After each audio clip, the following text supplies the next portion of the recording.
Hello again and welcome to another episode of the Ominous Origins podcast with me, Casey. Of course, this episode is still brought to you by the wonderful people over at morbidlybeautiful.com.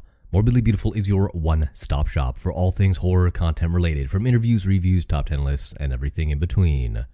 First off, I'd like to apologize for missing last week's episode. I had it all recorded, and then I listened back, and there was some weird shit going on with my recording. I don't know what happened. It was very hissy, very hummy. I think my computer had a little bit of a shit fit, so I scrapped it. And by the time I figured out what the issue was, it was a little bit too late, and I just figured I'd wait until this week to get it up. So with that out of the way, I do want to share one little funny anecdote from my week this week, and it has to do with my work and reviews. Hint, hint, nudge, nudge, wink, wink. So I work in a kitchen. I'm a dish bitch, so I don't actually make any food, but one of the chefs came up to me today and said, "Hey, look at this review somebody left on our website." I was like, okay. So he takes a screenshot and shows me, and it says, "Whoever made those chicken wings yesterday deserves to have their ass eaten." And I think that is one of the funniest reviews I've ever heard. So if you have any reviews like that you want to leave me, you know where to do it. Apple iTunes podcast, wink, wink, nudge, nudge, for the last time. Anyway, on to today's episode. We're going to go back to some true crime after doing some interviews the last few episodes. And like any good true crime case, we're going to go all the way back in time to 1945 and visit the mysterious murder of one Charles Walton. This is a weird one. It's mysterious. It has a bunch of witchcrafty elements to it if you want to look at it that way. But let's just dive right into it. This is Charles Walton. Ominous. Ominous. It is an adjective. Sounds like someone breathing.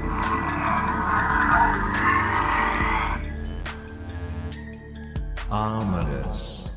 Charles Walton was an Englishman who was 74 years old at the time of his untimely death. He was born on May 12th, 1870. Yeah, that's a long time ago.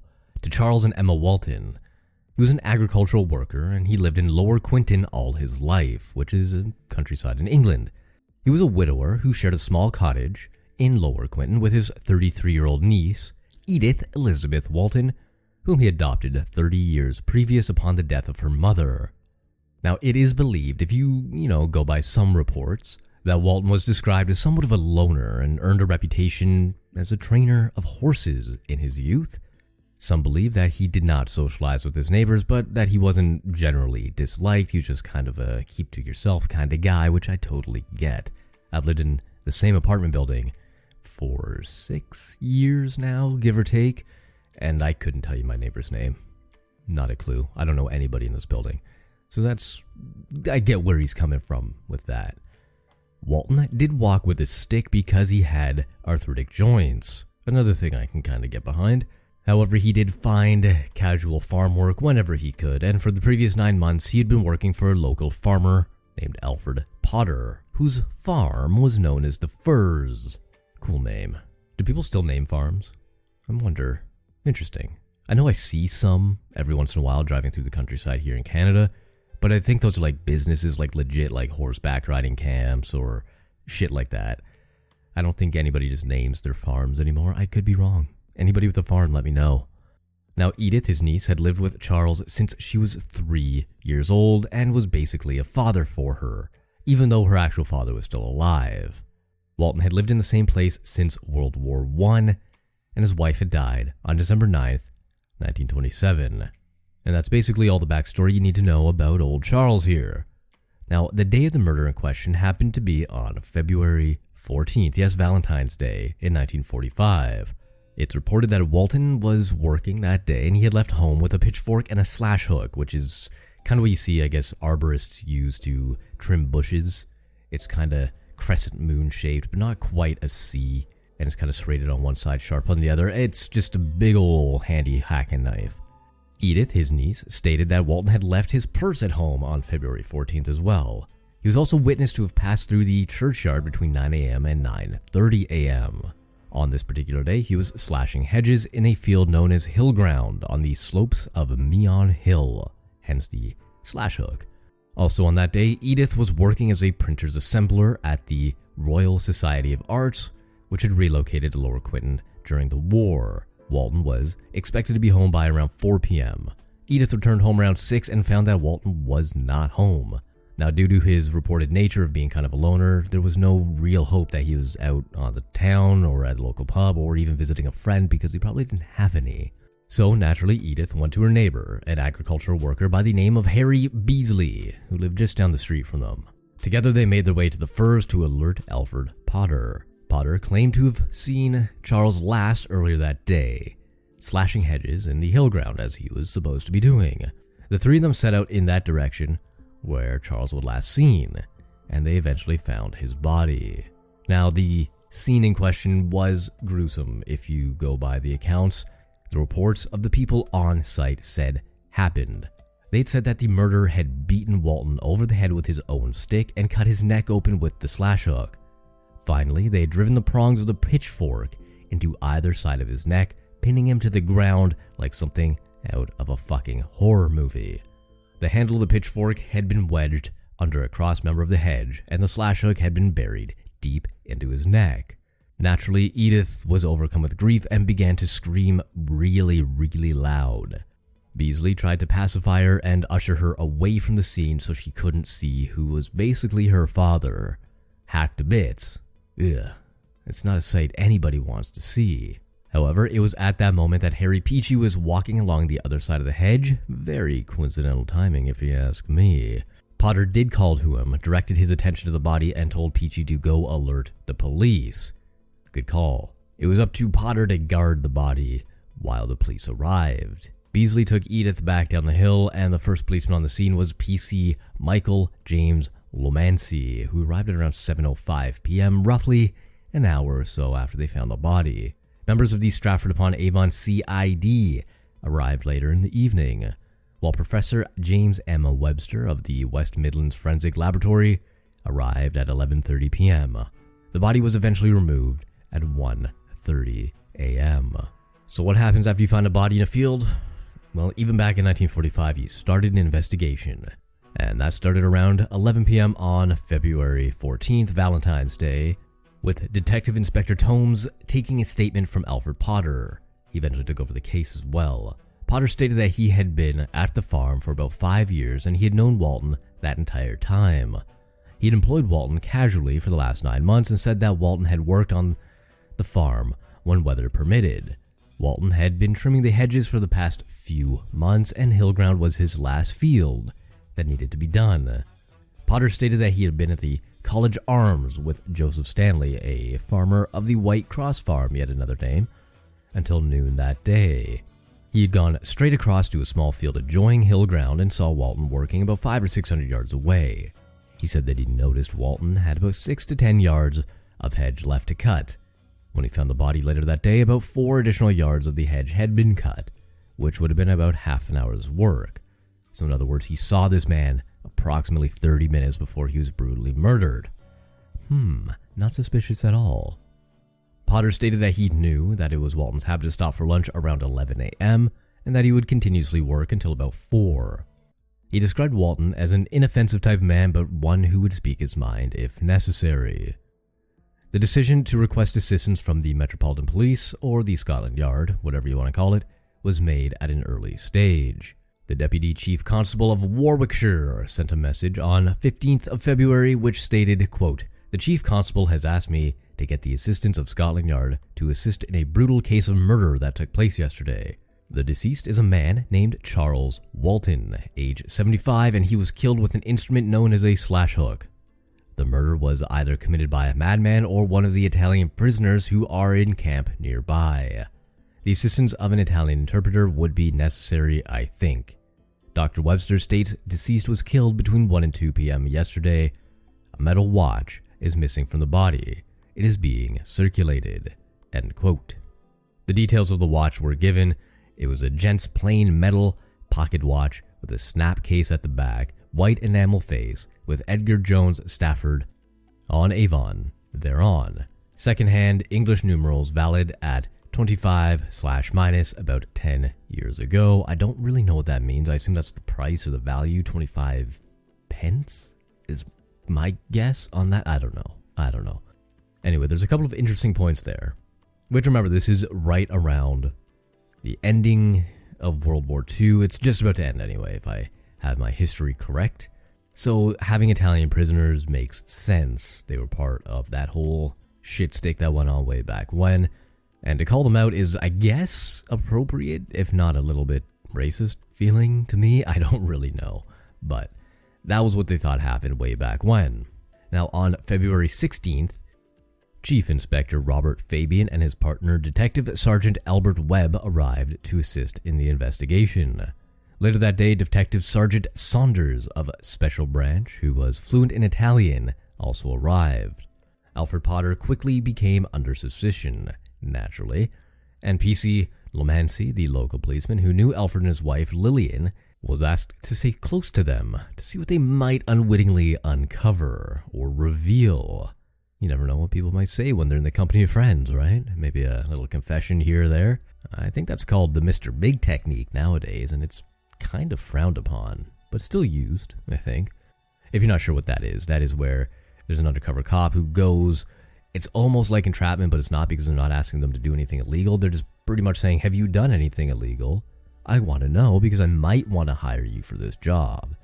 And then the suspect goes on and brags about what he's done and how he's done it, blah, blah, blah, blah, blah, and then they get arrested on confession. Back to Mr. Walton here. D.S. Saunders began interviewing the Italian World War II prisoners of war held at Long Marston. Also, World War II is hard to say. World War. I keep twisting over that. I must have recorded that about 7 times right then. Anyway, they were held at Long Marston. Prisoners were apparently able to roam the area at will, and although there was a schedule for work days and free days, no record was really kept of these movements. On the afternoon of the day of the murder, some prisoners had gone to Stratford to see a play, while others visited the cinema. However, it does not appear that any of the Italians were ever seriously considered to have killed Walton. Professor Webster's postmortem on Walton found that Walton's trachea had been cut, and that he had bruising to his chest and several broken ribs. Walton had also defensive wounds, a cut on his left hand and bruises on the back of his right hand and forearm. So you know the classic pose, you're on your back, you have your hands kind of covering your face. That's basically what he did to try to stay alive. Remember, he's a 75-year-old man at this time. Yeah, it's kind of sad. Webster concluded that Walton's wounds had been caused by 2 weapons, a stabbing weapon and a cutting weapon, presumably the pitchfork and slash hook, which makes sense. They were there at the time. And reports say they were already buried in his body. So, yeah. Walton had also been hit over the head with his own walking stick, which was found about 3.5 yards from his body with bloody hair stuck to it. It was determined that Walton died between 1 and 2 p.m., and Walton's shirt had been opened, his trousers had been unbuttoned at the top, and his fly was also undone. Webster's report makes no specific mention of the cross supposedly carved into Walton's chest, mentioned in some other accounts, which we'll get to because that's the spooky witchcraft stuff. Now, naturally, the main suspect was Alfred Potter, who was not a wizard or related to Harry Potter in any way, shape, or form. And on February 17th, Potter was interviewed for a second time, on this occasion by Detective Sergeant Webb. Potter stated that Walton had usually worked about 4 days each week, but never in wet weather. Probably because of the arthritis, and if I know anything about that, wet weather, rain, precipitation, anything like that sucks. Potter stated that he paid him 18 pence per hour, and usually at the end of the fortnight, although sometimes by the week. Dude gets paid 18 pence per hour. That's basically what I make. And that was 100 fucking years ago. Jesus Christ, inflation's a piece of shit. Anyway, he said that he left it to Walton to say how many hours he had completed, and implied that Walton was sometimes paid for hours he had not actually worked. He had last paid Walton the fortnight ending in February 10th, when he had given him £2.15. Potter stated that on the day of the murder, he had left the College Arms and had gone across to a field known as Caxlees to see some sheep and to feed some calves. When he reached the field, it was about 12:20, and he saw Walton working in his short-sleeved shirt. And he recalls this detail because I guess it was hot that day, and he said to himself, wow, he's really working at it today. Anyway, Potter added that he would have gone over to see Walton were it not for the fact that he had a heifer in a ditch nearby that needed some attention. Them damn heifers fall into the ditches, and goddamn. He went straight home and arrived there at about 12:40. He then went to attend to said heifer. I love the word heifer. Jesus, man, it's such a good word. On the 20th of February, PC Lamancy was at the Firs, remember the fun name people give farms and whatnot, and mentioned that the fact that the police were still hoping to take fingerprints from the murder weapons. At this time, Alfred Potter said that he had touched the handle of the slash hook and possibly even the pitchfork when he first came across the body, although he claimed to have already mentioned this to the police. He said that he had handled the weapon in response to a comment from Harry Beasley that, quote, "You'd better have a look to make sure he's gone." That seems a little bit suspect as well. Mrs. Potter had displayed considerable annoyance at this revelation, stating that the police were bound to suspect him if his prints were on the murder weapon. Potter, meanwhile, told Lamancy that the murder was the work of a fascist from the camp. Yikes. A short time later, a serviceman came to the door and asked for Potter, who was in the yard. Lamancy recorded that when Potter came in, he said, "That soldier has just told me that the military police at the camp have caught an Italian coming out with a suit of clothes and detained him and sent him to the civil police, who came dashing out. They've taken him away at this time." At this, Potter affected great glee, and his wife became almost hysterical with delight. Now, I don't know why I read it the way I did. I read military, and I'm like, I gotta read it like a military script. Anyway, let's just continue on. Don't mind my rambling today. It's been a week. According to Fabian's initial report, Potter stated that on the 23rd of February, that after his visit to Cax Lee, he had come home, read the paper for about 5 minutes, and then had gone to help one of his workers, Charles Henry Happy Batchelor, to pulp some mangolds for a few minutes. Subsequently, both men had gone to look at the church clock and saw it was 1 p.m. The account was confirmed by Mrs. Potter, who stated that Alfred Potter had been home since around 12:30 p.m. and had read the paper for a few minutes, pretty much confirming his alibi, but do we believe her? That's the question. He then asked how long dinner would be, and she replied, "Not long." On hearing this, Potter had gone to help Batchelor at about 12:40 and returned home at about 1:05. Batchelor also confirmed that Potter had come to help him around 12:40. On February 27th, Fabian asked that inquiries be made of a Stubbs and Bradsheet about any debts recorded against Alfred Potter or LL Potter & Co., farmers of Campden, Gloucestershire. Ooh, I feel like I butchered that. Subsequently, it was confirmed that there were no such debts. Fabian also asked for inquiries to be made at the Ministry of Agriculture and Fisheries about the results of a, quote, test wages investigation made on January 12, 1945 at the Firs Farm by Inspector R.G. Elliott, who was apparently reluctant to reveal information to Fabian without any authority from his headquarters. Again, in his initial crime report, Fabian recorded that at the inquest on Charles Walton on March 20th, Potter had told the coroner that he had seen someone in a short-sleeved shirt on his field at 12:30 p.m. and that they were stationary. Ooh, and it's been 20 minutes already. Wow, time flies when you're having fun, eh? I didn't think this was going to be a two-parter, but looks like it's going to be one. There's still a bit more of information I want to go over before we get into some of the witchcraft and myths and all that sort of fun stuff. So I think that's going to do it for this week. My name is Casey, and this is the Ominous Origins Podcast. If you like what you heard, please feel free to leave a rating on Spotify. Any 5-star ones will get a shout out if you let me know that you left it. Or alternatively, you can go the old-fashioned route and leave a review on iTunes or Apple Podcasts. Again, any 5-star ratings will be read out on the show. So it's a great way to get a shout out. Follow along on social media as well. On Twitter at Horror Shots Prod is in production.